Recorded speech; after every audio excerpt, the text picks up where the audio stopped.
Hello बच्चों, good morning. कैसे हैं आप सब? आई होप आप ठीक होंगे, अपनी पढ़ाई बहुत अच्छे से कंटिन्यू कर रहे होंगे।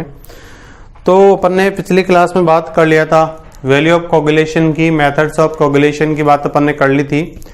आज अपन बात करने वाले हैं एक नए टॉपिक की, जिसके बारे में मैंने कल ही बता दिया था, प्रोटेक्शन ऑफ कॉलॉइड। ठीक है, बहुत इंटरेस्टिंग है। Protection of colloid.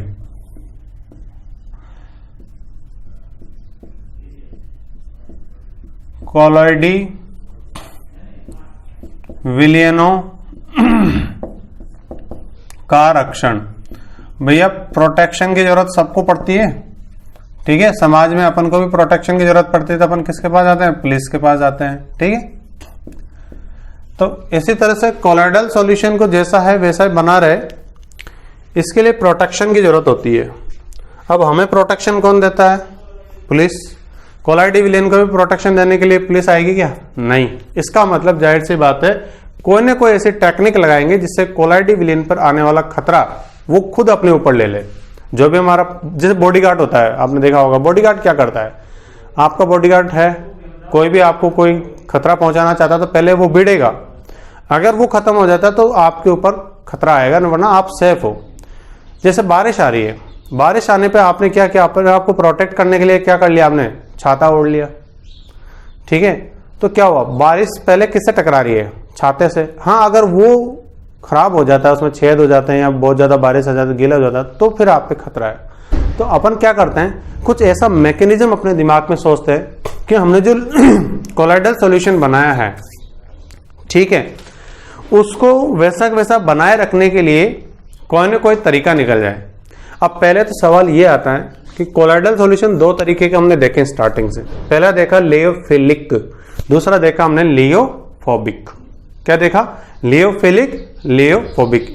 हिंदी में बात करें, द्रव स्नेही और द्रव विरोधी। अब भैया जो खुद ही द्रव से स्नेह करते हैं, जो लियोफिलिक हैं, वो तो खुद ही स्टेबल है, उनको प्रोटेक्शन की जरूरत ही नहीं है। समझ में आ गई बात? ठीक है। दूसरे कौन है? द्रव विरोधी, लियोफोबिक। वो अनस्टेबल होते हैं, उनको बाहर से स्टेबलाइजर मिला के स्टेबल किया जाता है। देन जो अनस्टेबल थे, जिनको स्टेबल आपने किया है, उनको ज्यादा खतरा है कि वो आसानी से अनस्टेबलाइज हो जाएंगे, यानी आसानी से खत्म हो जाएगा वो कॉलॉइडल सॉल्यूशन। तो प्रोटेक्शन की जरूरत पहले तो ये क्लियर करो कि लियोफिलिक को ज्यादा है या लियोफोबिक को। तो प्रोटेक्शन की जरूरत किसको ज्यादा है? लियोफोबिक को, क्योंकि उसमें ज्यादा खतरा है, वो ज्यादा जल्दी अनस्टेबलाइज हो सकता है। अच्छा, एक चीज मुझे बताओ, कौन एलिजिबल होता है प्रोटेक्शन देने के लिए?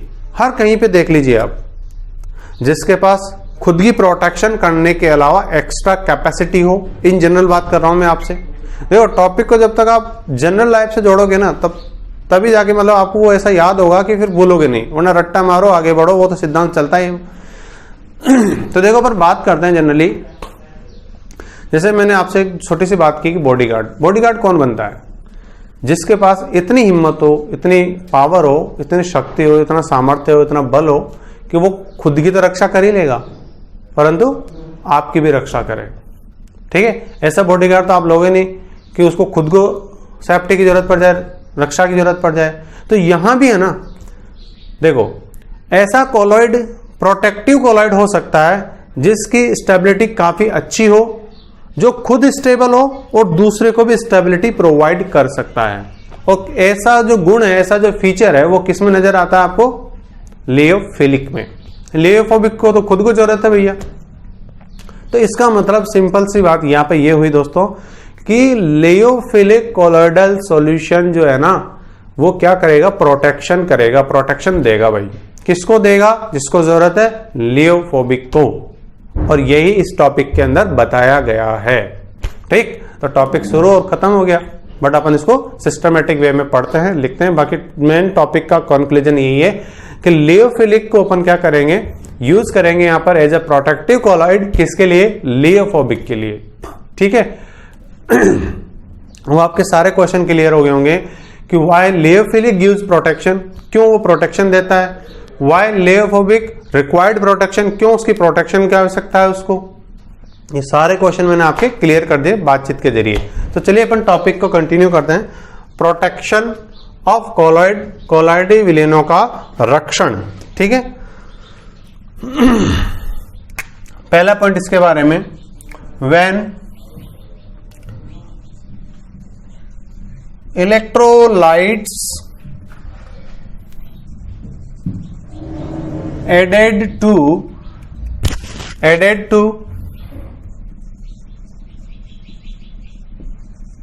Leophobic colloids, they becomes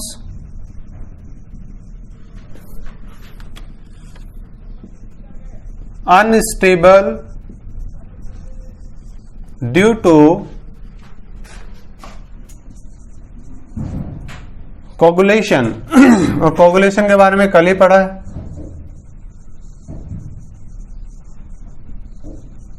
ठीक है,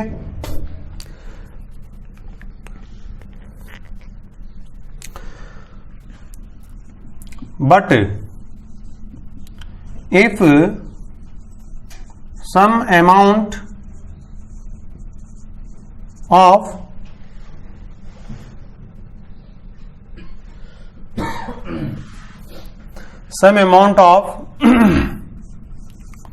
Leophilic colloidal solution is mixed with Leophobic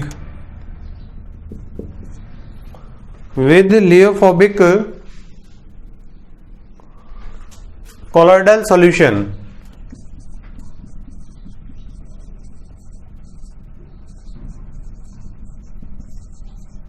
then देखो अब इंटरेस्ट के साथ सुनना आगे की बात क्या होता है। Then they adsorbed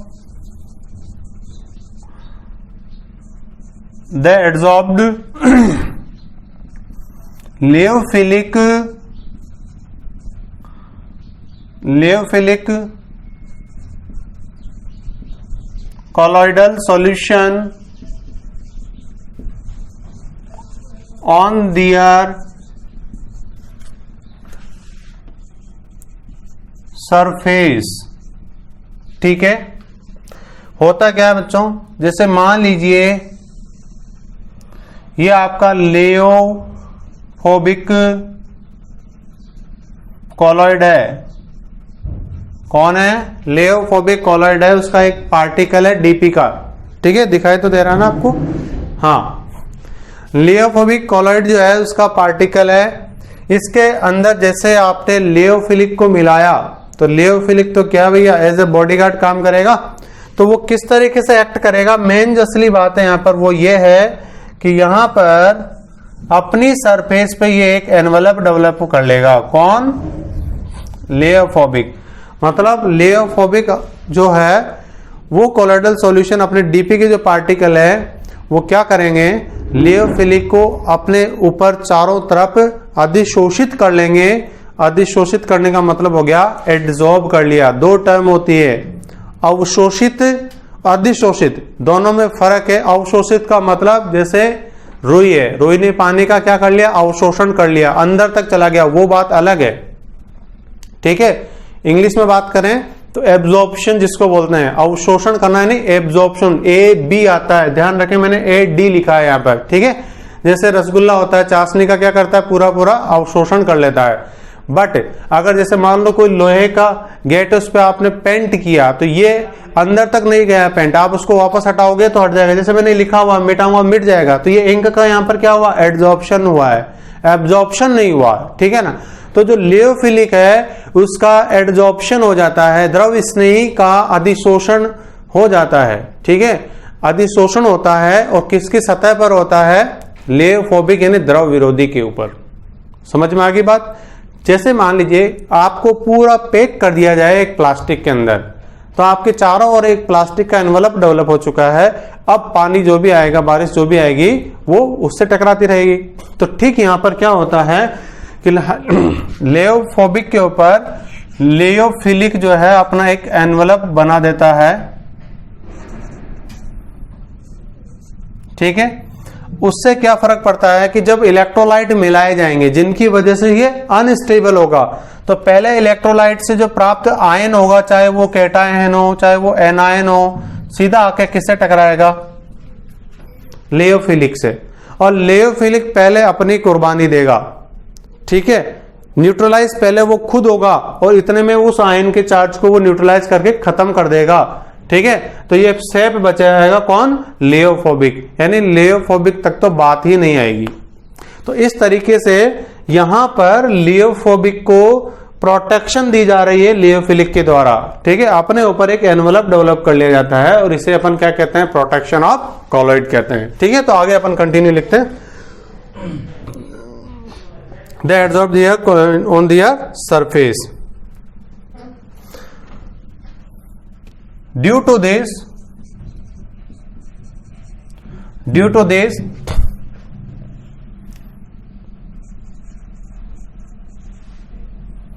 Liophobic shows their behavior like लियोफिलिक। अब इसकी वजह से क्या हुआ कि लियोफिलिक की तरह व्यवहार हो गया किसका? लियोफोबिक का। And they becomes stable.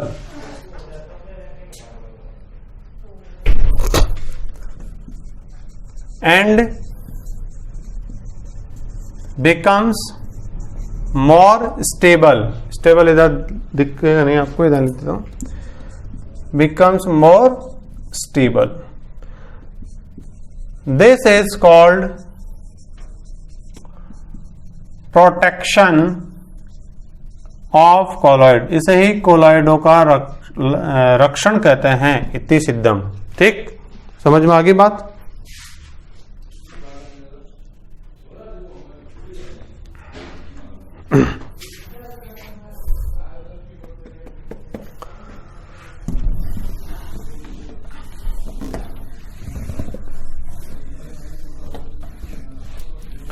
चलो आगे बात करते हैं अपन। जैसे वैल्यू ऑफ कोगुलेशन आपने पढ़ा था कोगुलेट करने के लिए, वैसे यहां पर किसी भी कॉलॉइड की प्रोटेक्टिव पावर जो होती है, जैसे किसी भी इलेक्ट्रोलाइट की जो पावर होती है कोगुलेशन की, उसे मेजर करते हैं अपन। वैसे यहाँ पे कोई भी कॉलॉइड है, अगर वो प्रोटेक्टिव कॉलॉइड है तो उसकी जो पावर है प्रोटेक्शन की, उसको मेजर किया जाता है, उसको गोल्ड नंबर में रिप्रेजेंट करते हैं अपन, ठीक है। तो एक पॉइंट लिख लीजिए आप,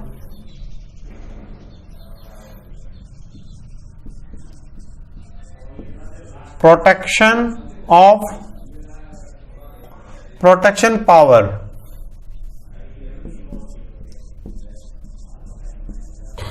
protection power of protective colloid.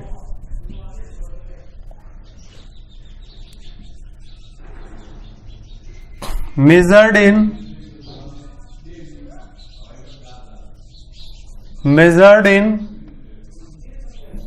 Gold number. ध्यान रखना, सोने से कोई संबंध नहीं है इसका।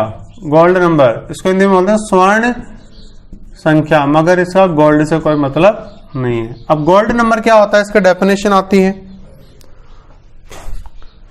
ठीक है। तो इसकी डेफिनेशन अपन पढ़ेंगे, पहले आपको इतना पता होना चाहिए, तो इसकी डेफिनेशन अपन कल वाली क्लास में पढ़ेंगे। आज अपन ने प्रोटेक्शन ऑफ कॉलॉइड को पढ़ लिया है, ठीक है बच्चों।